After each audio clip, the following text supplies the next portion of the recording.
Hi friends, जैसा कि आप देख रहे हैं ये राष्ट्रीय आय एवं योग्यता आधारित परीक्षा 2015 का सेट है। कल हमने इसमें मैथ्स का पोर्शन किया था, गणित वाला।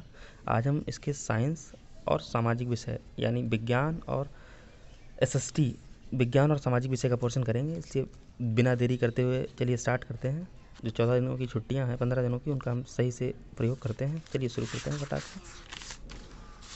और इसमें मैं आपको विद पूरा डिस्क्रिप्शन दूंगा, पूरा समझाऊंगा कि कैसे आया है। चलिए देखिए, सबसे पहला क्वेश्चन है, बल्ब का जो तंतु होता है वो किस धातु का बना हुआ होता है। आपने देखा होगा जब बल्ब होता है हमारे घरों में लगा होता है, उसका जो तंतु होता है यानी फिलामेंट जो जलता है वो टंगस्टन धातु का बना हुआ होता है। इसमें 4 ऑप्शन दिए हैं, क्रोमियम, चांदी, टंगस्टन, निकल। तो वो किसका होता है? टंगस्टन धातु। कह रहे एक वस्तु 10 सेकंड में 50 बार दोलन करती है तो वस्तु की आवृत्ति क्या होगी। तो इसमें कुछ नहीं करना है कि जो दोलन है 500, उन्हें समय से भाग कर देना है, आ जाएगा 50। तो कितनी बार दोलन करेगी? 50 दोलन प्रति सेकेंड। अगला है, पृथ्वी के लिए प्राकृतिक उपग्रह है। देखिए हमारी जो पृथ्वी है, हमारे सौरमंडल में 8 ग्रह हैं। कितने ग्रह हैं? 8 ग्रह हैं और सभी सूर्य के चक्कर लगा रहे हैं। यहाँ पर है सन, सबसे पहले है मरकरी मतलब बुध,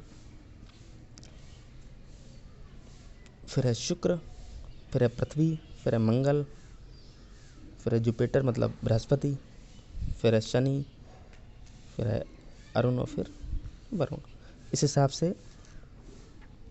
और जो पृथ्वी है ये सूर्य के 8 हो गए, और जो पृथ्वी है हमारी उसका एकमात्र उपग्रह है वो है चंद्रमा। प्राकृतिक मतलब जो ईश्वर स्वरूप है। अगला प्रश्न है, ध्वनि की चाल सबसे अधिक होती है। देखिए ध्वनि की जो चाल है वो सबसे अधिक ठोस में होती है। किस में होती है? ठोस धातु में। इसलिए बना रहे हैं ताकि आप आसानी से अपना रिवीजन कर सकें, सभी पेपर्स को पढ़ सकें।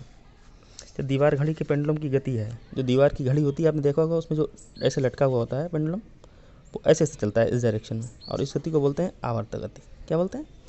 आवर्त गति। चलिए अगला क्वेश्चन करते हैं। अगला क्वेश्चन है कि नीचे की ओर गिरते पिंड की गतिज ऊर्जा क्या होगी। देखिए कोई भी पिंड, जब कोई वस्तु नीचे गिरती है तो अर्थ जो पृथ्वी है वो उसे अपने गुरुत्वीय बल से खींचती है, इसीलिए जो उसकी गति है वो बढ़ती चली जाएगी। एक कार दक्षिण पूर्व दिशा में जा रही है। देखिए आप इसके लिए डायरेक्शन बना लीजिए, इधर है पूरब, इधर है पश्चिम, इधर है उत्तर, इधर है दक्षिण। कह रहा है कि एक कार दक्षिण पूर्व दिशा में जा रही है, कार पर कार्यकारी घर्षण बल होगा। जा किधर रही है?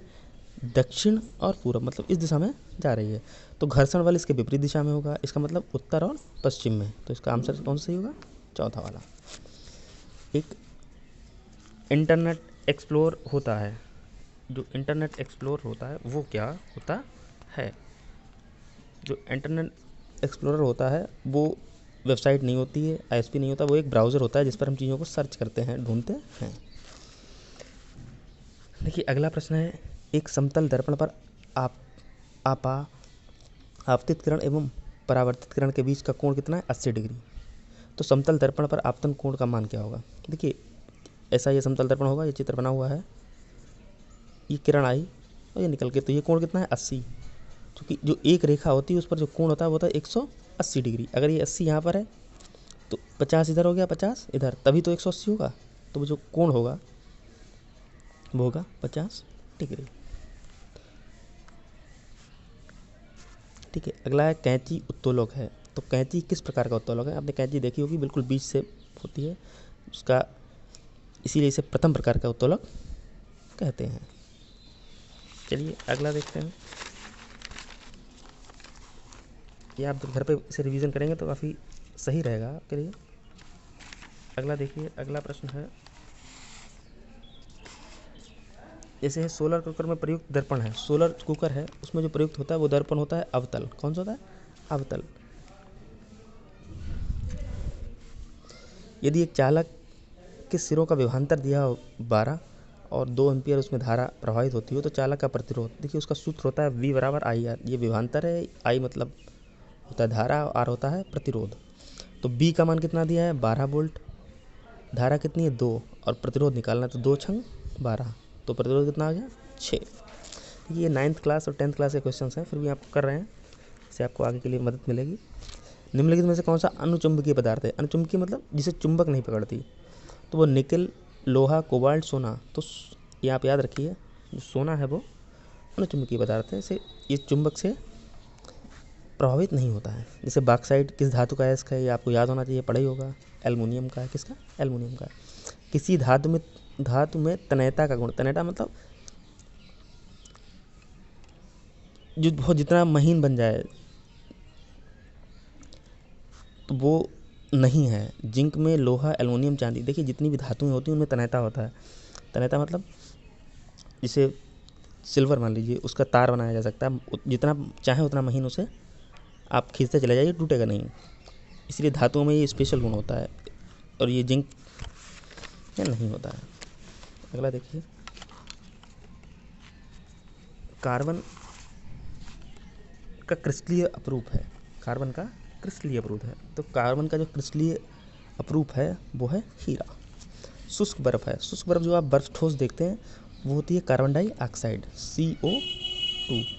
आपने कोल्ड ड्रिंक की बोतल होती है, उस बोतल का ढक्कन जब खोलते हैं तो ये अजीब सी गैस निकलती है, वो भी क्या होती है? यही कार्बन डाइऑक्साइड। और जो बर्फ़ होता है ठोस, वो भी यही होता है। अगला देखिए, जल में घुलनशील विटामिन है। देखिए विटामिन दो तरह के होते हैं, एक जल में घुलनशील और एक वसा में। जल में घुलनशील दो विटामिन होते हैं, बी और सी, और वसा में होते हैं A, D, E और K। आपने देखा होगा नींबू गिलास में घुल जाता है। तो जल में घुलनशील तो A है, B है, ठीक है, और C भी घुल जाता है। अगला देखिए, इसमें पूछ रहा है कैल्शियम हाइड्रोक्साइड का रासायनिक सूत्र, वो होता है CaOH का होल ऑफ 2। इसका मतलब ये वाला ऑप्शन सही है। अगला प्रश्न है, निम्नलिखित में से कौन सी गैस वायुमंडल में नहीं होती है? नहीं है। देखिए नाइट्रोजन होती है, हम सांस लेते हैं, क्लोरीन भी होती है, आर्गन, हीलियम नहीं होती है, बहुत ही हल्की गैस होती है, ये वातावरण में नहीं होती है। ठीक, अगला क्वेश्चन देखते हैं।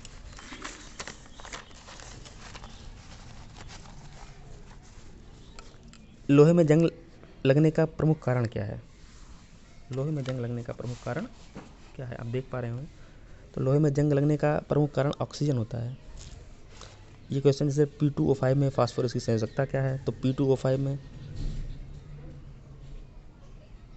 इसकी मान लीजिए X O की होती है माइनस का 2 × 5, तो 2X बराबर हो जाएगा, ये उधर चला जाएगा 10, X का मान आ गया 5, तो कितनी, ये आप 10th में पढ़ेंगे आगे। जैविक खाद के है। जैविक खाद जो केमिकली नहीं बनती उसे जैविक खाद बोलते हैं, वो है गोबर की खाद। यूरिया, पोटेशियम, ये सब केमिकल एलिमेंट्स हैं, ये बनाया जाता है, ये नेचुरल है। रक्त में जमने में सहायक है, तो रक्त में ना तो लाल कणिका होती ना वाइट, ये होती है प्लेटलेट्स। क्या होता है? प्लेटलेट्स की सहायता से रक्त जमता है। किसकी कमी से घोंघा रोग होता है? घोंघा रोग किसकी कमी से होता है? तो आपको पता ही होगा, आयोडीन की कमी से होता है। किसकी कमी से? आयोडीन की कमी से। कूटपाद पाया जाता है, ये अमीबा में पाया जाता है। इन क्वेश्चंस को आप अच्छे से पढ़ें, रिवीजन करें, ताकि आपका एग्ज़ाम में आपको मदद मिले। आगे देखिए, अगला प्रश्न है, HIV संबंधित है। HIV यानी, देखिए HIV एक वायरस होता है और इसका संबंध ईट से है।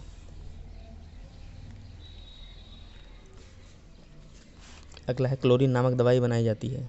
क्लोरोलिन नामक दवाई बनाई जाती है, वो शैवालों से बनाई जाती है। ये आपके क्लास के क्वेश्चंस है नहीं, लेकिन पूछे जा रहे हैं क्योंकि कंपटीशन का एग्ज़ाम है, तो आपको ये याद रखना होगा। पैकेट का दूध संरक्षित किया जाता है, ये होता है पाश्चुरीकरण। बहुत ऊंचे टेम्परेचर पर पहले गर्म किया जाता है, फिर एकदम ठंडा कर दिया जाता है, उसे एकदम फिर पैकिंग कर दी जाती है ताकि ये ख़राब ना हो काफ़ी समय तक। अगला क्वेश्चन है, स्फेग्नोमैनोमीटर से क्या नापते हैं? आपने देखा होगा लोगों को ब्लड प्रेशर की बीमारी होती है, उसे किससे नापते हैं? स्फेग्नोमैनोमीटर से।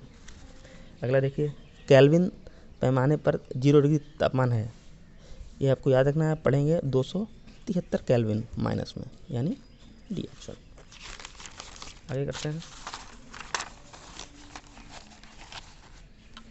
अगला प्रश्न है कि निम्नलिखित में किसका अत्यधिक प्रयोग ओजोन क्षरण का कारण है? देखिए एक गैस होती है CFC, क्लोरोफ्लोरोकार्बन्स, जो AC और रेफ्रिजरेटर से निकलती है, यानी फ्रिज से। ये बहुत ही नुकसानदायक है हमारे ओजोन की परत के लिए। ओजोन परत जो समताप मंडल में पाई जाती है, है, जो हमें परावैज्ञानिकरणों से बताती है। अगला, पत्तियों में भोजन किस रूप में एकत्रित होता है? तो पत्तियों में जो भोजन एकत्रित होता है वो स्टार्च के रूप में एकत्रित होता है। बैटरी बनाने में किस अम्ल का प्रयोग किया जाता है? तो आप ऐसे याद रखिए, सल्फ्यूरिक अम्ल का। अगला है, परमाणु के नाभिक में उपस्थित मूल कण हैं। देखिए, परमाणु के नाभिक में जो मूल कण हैं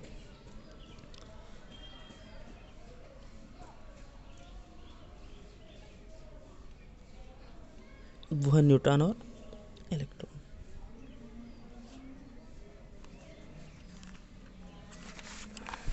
चलिए इसके साथ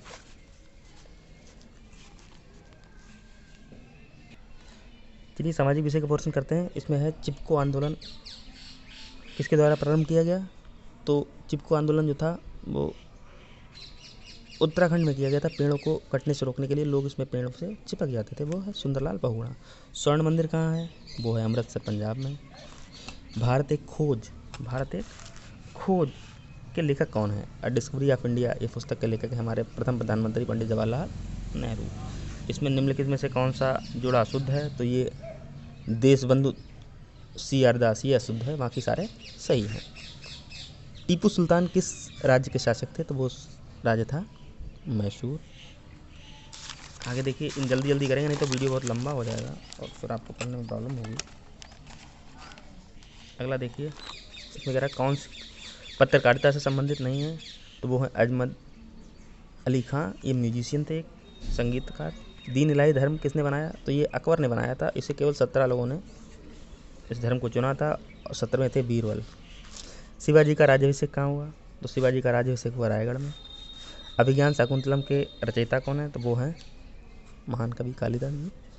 मूलतः रामायण किस भाषा में लिखी गई? तो देखिए, रामायण संस्कृत भाषा में लिखी गई थी। अगला देखिए, शक संवत किस के द्वारा प्रारंभ किया गया? तो शक संवत जो है कनिष्क के काल में शुरू किया गया था। और अगला है कि निम्नलिखित में से किस वस्तु के निर्यात से भारत को सर्वाधिक विदेशी मुद्रा प्राप्त होती है? वो है जूट। तेल और प्राकृतिक गैस का मुख्यालय कहाँ है? वो है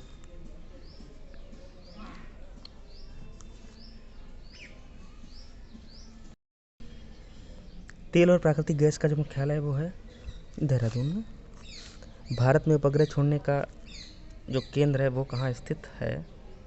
तो वो है श्रीहरिकोटा, आंध्र प्रदेश में। भूकंप की तीव्रता मापने का यंत्र उसे क्या कहते हैं? तो उसे कहते हैं सिस्मोग्राफ। चलिए आगे करते हैं, फटाफट जल्दी से जल्दी पेपर को करते हैं। जैसे कि आप देख पा रहे होंगे, निम्नलिखित में से कौन बगीचों का शहर? तो बगीचों का शहर होता है बेंगलोर। किसे बोलते हैं? बेंगलोर को। निम्नलिखित में से चंद्रमा क्या है? देखिए, अभी ये प्रश्न आ चुका है। ये उपग्रह है एक, वो भी हमारी पृथ्वी का एकमात्र। निम्नलिखित में से सहारा किससे संबंधित है? तो सहारा हमारे देश का सबसे बड़ा रेगिस्तान है। निम्नलिखित में से कौन सा शहर 2 राज्यों की संयुक्त राजधानी है? तो वो है चंडीगढ़, हरियाणा और पंजाब दोनों की। लीप वर्ष में कितने दिन होते हैं? तो लीप वर्ष में होते हैं 366 दिन। सामान्य वर्ष में होते हैं 365 दिन। वो वर्ष जो 4 से डिवाइड हो जाए वो क्या होता है? लीप वर्ष। चलिए आगे करते हैं। भारत का कौन सा राज्य संविधान की धारा 370 के अंतर्गत है? देखिए, ये पहले था, अब तो नहीं रहा। जम्मू और कश्मीर था जिसमें धारा 370 लगी हुई थी, अब नहीं है। भारतवर्ष में सुप्रीम कोर्ट का जज किस उम्र तक सेवा कर सकता है? वो है 65 वर्ष। कितना है? और हमारे इस समय वर्तमान के जो मुख्य न्यायाधीश हैं वह है श्री NV रमन, और जो प्रथम न्यायाधीश थे वो थे HG कानिया। पाकिस्तान का स्वतंत्रता दिवस कब मनाया जाता है? देखिए, हमारे देश का मनाया जाता है 15 अगस्त को और पाकिस्तान का 14 अगस्त को, एक दिन पहले। स्वतंत्रता के बाद भारत के प्रथम राष्ट्रपति कौन है थे? तो भारत के जो प्रथम राष्ट्रपति थे वो थे डॉक्टर राजेंद्र प्रसाद। किसी प्रदेश में राज्यपाल की नियुक्ति के लिए निर्धारित आयु तो वो है 35 वर्ष, जैसे कि राष्ट्रपति की होती है। अगला प्रश्न देखिए, भारतवर्ष में प्रधानमंत्री की नियुक्ति की जाती है। भारतवर्ष में प्रधानमंत्री की नियुक्ति की जाती है, वो की जाती है राष्ट्रपति के द्वारा। हमारे मूल अधिकार कितने हैं? तो वो हमारे मूल अधिकार हैं 6, और हमारे जो कर्तव्य हैं वो हैं 11। किसके सिद्धांत को पंचशील का सिद्धांत का नाम दिया गया? जी, तो वो है हमारे प्रथम प्रधानमंत्री पंडित जवाहरलाल नेहरू जी को। भारत के किस राष्ट्रपति को मिसाइल मैन की संज्ञा दी गई? श्री APJ अब्दुल कलाम को। भारतीय संविधान में कितनी अनुसूचियां हैं?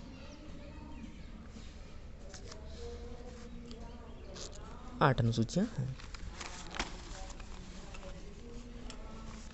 50 रुपए के नोट पर हस्ताक्षर कौन करता है? तो वो करते हैं राष्ट्रपति।